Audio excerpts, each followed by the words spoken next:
What's going on, guys, and welcome to this week's video. In this week's video, we're going to show you on how I rig my hoop nets or my lobster nets. Before we get into the rigging, I just want to talk about the two different style of hoop nets that we fish here in Southern California. Right here on this table, we have the rigid volcano nets made by Promar. Some other companies do make them, but I like fishing the Promar nets. And then we also have the flat bottom nets, the flat ring nets, also made by Promar. There's a little bit of a price difference on the two. These are going to be in and around $50. The volcano nets are going to be in the ballpark of $70 for the smaller nets. They do make significantly larger volcano nets, but I like fishing the small ones because they're really easy to pull, especially in shallow water. Overall, I prefer fishing these nets because I tend to feel that I get a lot more bugs in these nets just because they're harder to crawl out of. So as you can see with these nets, there's no rigidness to them, so the lobsters can crawl out of them a little bit better. But this season I have managed to get plenty of legals in these nets as well. So if you're a little bit tight on money, because having up to 10 nets can get really expensive, this is a good option. But if you have a little bit more money to spend, I would recommend going with the volcano nets. So now that we've gone over the differences between the two nets and which ones I prefer to fish, let's get into the rigging. So I want to make it clear when I'm getting into the rigging of the hoop nets, I've only been lobster fishing for a few seasons. By no means am I an expert, and I'm saying this is how you're supposed to rig your nets, but this is how I do it. So starting off, you're going to take your rope. I would highly recommend fishing at least no thinner than 1/4 inch rope. If you go any thinner than that, you don't really have to worry too much about the rope breaking, as much as it's just really difficult to pull on. Because if you've never hooped before, when you start pulling on that net and you get tension on your rope, you're going to try to pull it in as hard and as fast as you can. So the thinner the rope, the harder to pull. So I would recommend no thinner than 1/4 inch rope. So getting into the rigging, I like to keep it super simple.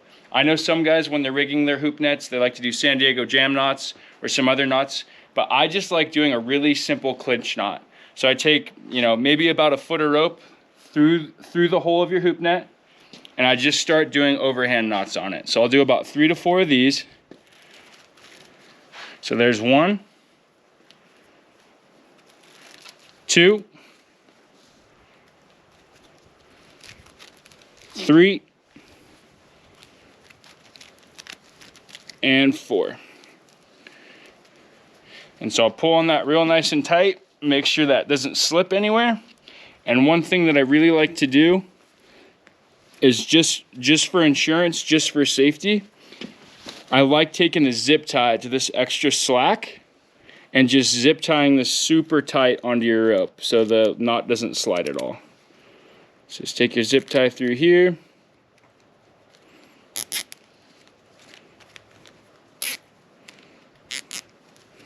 And just zip tie that on really tight. And then you can go ahead if you want, and you can cut the slack off. And that'll just prevent any sort of slipping or sliding, but that knot is not going anywhere. You don't want to lose your hoop nets out in the water. So that's how I like to tie the main line to the hoop net. I've even gone as crazy to buy a little bit more insurance and duct taping over your knot and your rope, but some might say that's a little bit overkill. But feel free to do that too for some extra insurance. So now that we went over how to attach your main line to your hoop net, let's go ahead and start talking about buoys. I absolutely love the flair and freestyle of how people rig their lobster buoys. So I just want to go over how I like to rig mine. For starters, I'm at your local hardware stores, Home Depots, Lowe's, whatever. They sell these threaded rings that screw into your buoys really nice. So they're just threaded on one end. They look just like this. Let me get this guy out of here really quick. They look just like this. They don't need to be crazy long, but just don't get ones that are too thin. You want some nice threads so they don't slip out. And you'll just screw 2 in to each of your buoys on opposite ends. And on one one of the rings, you're gonna zip tie or clip a lead weight on it. And then on the opposite end is where you're gonna zip tie your glow stick or your light. I know some guys fish glow sticks. Some guys have waterproof lights that they like to fish. If you lobster a lot like I do, Glow sticks can get super expensive to buy, especially if you have 10 nets on your boat like I do. But both work great. Some of the lights that I've seen, you can see from really, really far away. I might invest in some lights soon. We'll see. But as you can see, if you zip tie your glow stick just right, you can get it to stand really, really tall. The weight's gonna keep your buoy sitting in the water just like this. Rigging it this way, you can see your lobster buoys from pretty far away. Another thing that I've noticed is if you're buying your glow sticks online, stick to the yellow or green ones. Those seem to be the most fluorescent. If you get like a blue or a purple, they're a little bit harder to see at night from what I've noticed. So I like sticking with the green or the yellow glow sticks. But yeah, that's how I rig up my glow sticks and my weights on to my buoy. Now that we've gone over the buoy rigging, let's go into how we attach our buoy to our main line. So you're gonna take the opposite end of your rope, opposite of your hoop net. Right now, I currently have about 50 feet rigged on all my hoop nets. You can find lots of lobsters in deeper structure than 50 feet. I've been fishing over the last couple months this season in about 15 to 30 feet of water. Super shallow, and it's been really, really productive. So what you're gonna do is you're gonna take your buoy and you're gonna take your main line and slide it all the way through the buoy. And it's gonna be super similar to how I tied the main line to the hoop net.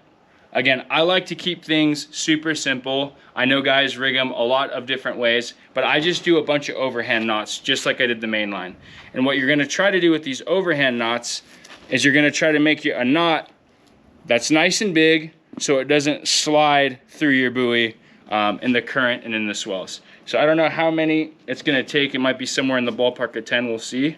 There's 2. There's 3. 4.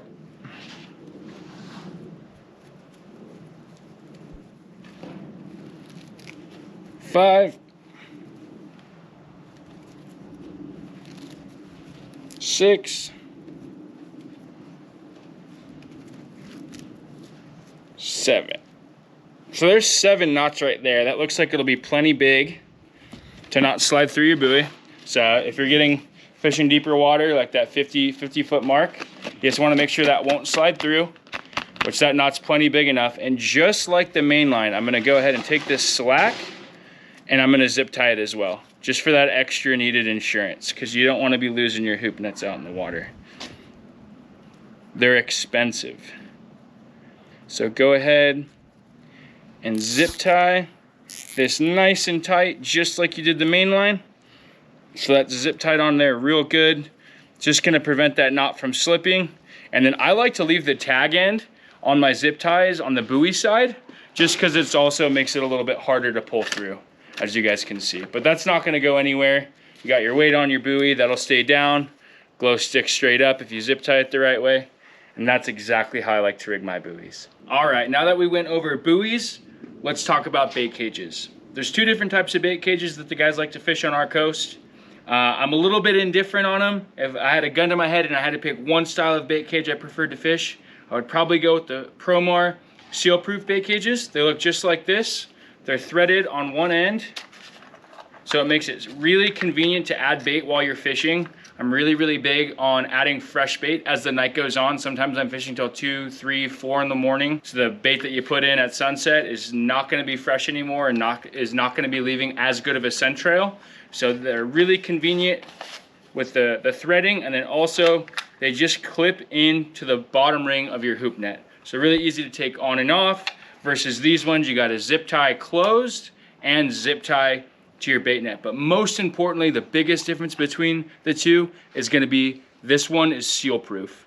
If you guys don't know, these thinner wire bait cages, the big seals, if you're fishing around big seals, they can chew through this and not only destroy the cage itself, but can rip your hoop nets up really, really bad as well. I do feel like because these are so open, they leave a better scent trail than these ones do.